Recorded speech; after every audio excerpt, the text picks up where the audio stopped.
All right, so in this video, we're going to be talking about cirrhosis and what that all entails. So cirrhosis happens in different stages of liver damage. So hepatitis can also lead to cirrhosis of the liver as well. And we had talked about that in a prior video about that. So the functions of a healthy liver would be that the liver detoxes the body, helps to clot the blood like we had talked about, helps metabolize and break down drugs, and synthesis, it makes albumin. If the function of the liver is disrupted in any way, then all of these functions are not working properly. So we learned about how, in that hepatitis video, about how important our liver is, and how important in general it is to have a well-functioning liver. So we are going to now discuss about the stages of the damage. So if you have a healthy liver, and then it's going to progress into a fatty liver, which is going to cause that liver enlargement due to fatty deposits. Then it's going to lead into fibrosis liver. And that's a healthy liver tissue is replaced with scar tissue. So fibrosis, just think of it's fibrotic tissue, it's hardening, it's scarring. And then we have the cirrhosis liver, where the liver cells are destroyed. So cirrhosis is inflammation, it's injury, which may be possibly from hepatitis possibly, or maybe from alcohol. Alcohol cirrhosis is the most common type, and that's caused by excessive alcohol intake. Or we have non-alcoholic fatty liver disease. And that, like we also talked about in the video of hepatitis, is that viral hepatitis B and C can also lead to cirrhosis, autoimmune, hepatotoxic drugs, toxins, parasites, fat collection in that liver, obesity, diabetes, and higher cholesterol levels can all be causes of cirrhosis. The pathology, like we talked about with the stages, is that liver cells are destroyed and replaced with fibrotic scar tissue. So that is what cirrhosis ends up being. It's a loss of normal function of the liver. So some early signs and symptoms is that patients are normally unaware with very few to no signs and symptoms. They could also have fatigue, dull right upper quadrant pain in their abdomen, some tenderness. They may also have weight loss, anorexia, and then that jaundice appearance, that yellowy discoloration in the sclera of the eyes and the skin. Also edema and hepatomegaly. We're going to have that increase of bilirubin and ammonia. We're going to have risk for bleeding due to the lack of platelets. We're going to have a lower level of white blood cells, so we're going to have that higher risk for infection, ascites, and then itchy skin.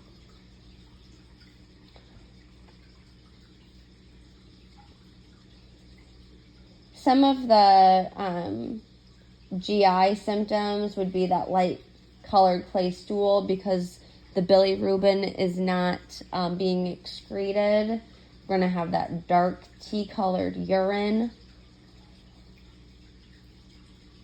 We talked about with the skin, that jaundicey, yellowy color. Pruritus, that itching. They may also have some petechiae and muscle weakness. The skin lesions, they may have that spider angioma, a palmar erythema. Because of the risk of bleeding, we have a lack of platelets. So we have that thrombocytopenia and leukopenia. We also may have endocrine hormonal issues of estrogen and testosterone, and peripheral neuropathy. Some of the complications that cirrhosis can lead to is portal hypertension. So this causes the portal veins to become very narrow due to that fibrotic scar tissue. Also have some GI bleeding, which can be seen as esophageal varices, splenomegaly, which is that big old spleen, anemia, hepatic encephalopathy, coma. And so this is really important complication, or this is a really important to know that this hepatic encephalopathy is due to an increase of ammonia levels, because that causes those neuro issues with the confusion. And so the medication to remove those ammonia levels would be lactulose. Men can also have breast growth, which could be seen as that gynecomastia. And then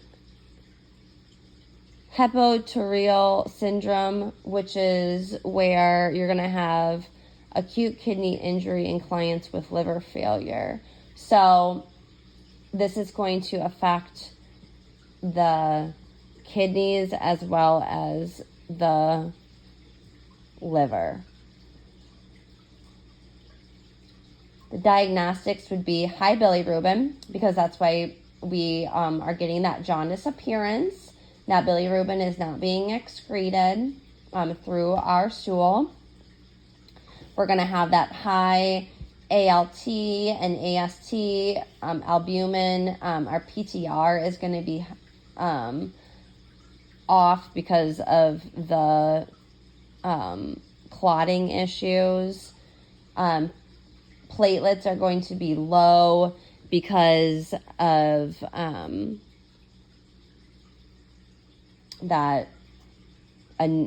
the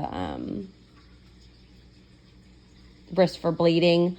We're going to have thrombocytopenia. And then our CBC is going to show that anemia. So those H and H's are going to be off and low. Nursing interventions would be daily weights, and we want to make sure that we're doing strict intake and output.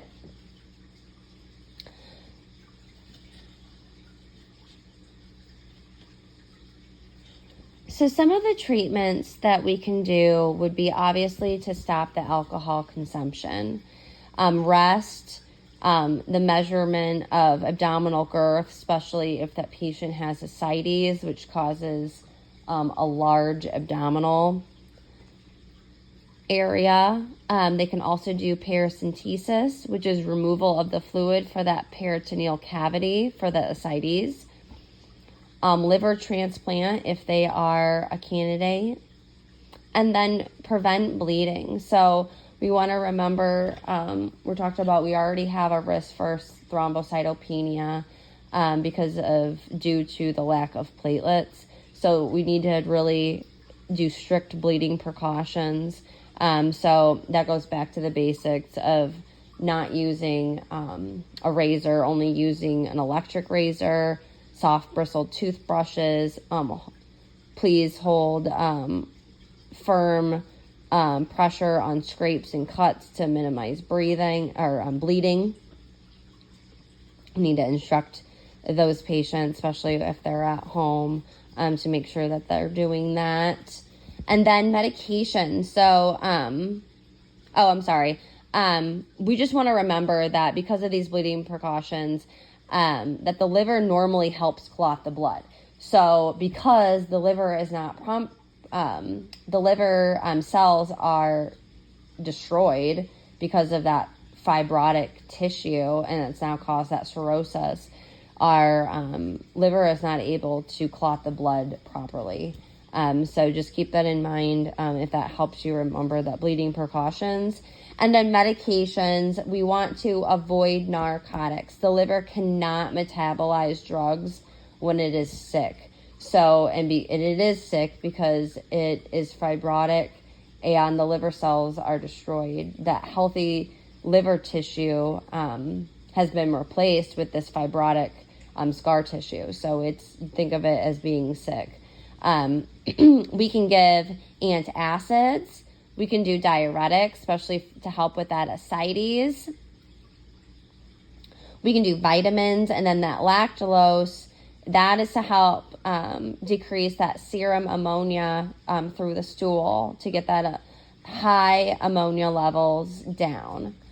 And so a good memory trick to think is lactulose, think loose, because it really does loosen the bowels as well. And we don't want to give acetaminophen to people with liver issues because I had said that that can be an issue and for the liver. Just think of the narcotics issues too, even though acetaminophen isn't our narcotic, but it can be very rough and tough on your liver.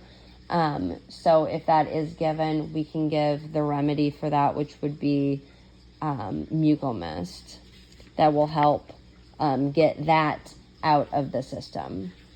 And let me see if I have any other notes on that before we end this video and wrap it up. So basically just remembering that cirrhosis causes fibrotic scar tissue. It doesn't allow the liver to function properly. Causes a lot of the same signs and symptoms as hepatitis is as well, because again, that's also the liver isn't functioning. A lot of the same labs are going to be the same as well. And also some of the signs and symptoms too, because of the high bilirubin and high ammonia. But I think that is going to be it. So just know that we need to monitor bleeding precautions and for the cirrhosis and lactulose to be given to decrease those serum ammonia levels.